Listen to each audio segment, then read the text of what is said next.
Welcome back to the IT Fundamentals course. In this lesson, we will learn about hardware and software, the two main components of every computer system. Hardware refers to the physical parts of computer that we can see and touch. The example includes monitor, keyboard, mouse, and processor. Hardware is responsible for carrying out computer operations. Some common examples of hardware includes the monitor, keyboard, mouse, motherboard, hard drives, and RAM. These components work together to make the computer function properly. Now let's look at the software.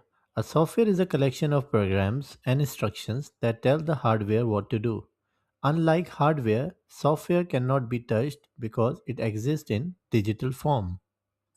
Examples of software include Microsoft Windows, Google Chrome, Microsoft Word, WhatsApp, and various games and applications.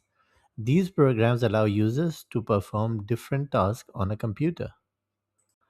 The main difference between hardware and software is that hardware is physical while software is digital.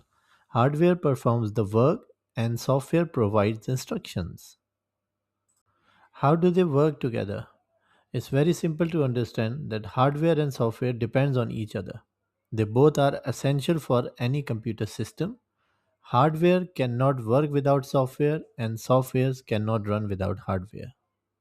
Now at the end let's review today's lesson. Hardware includes the physical parts of computer while software consists of programs and instructions. Together they make a computer system work efficiently. Thank you for watching my video.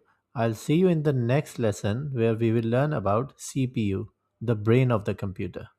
If I'm adding any value to you from my content, please do like and subscribe to my channel. Thank you.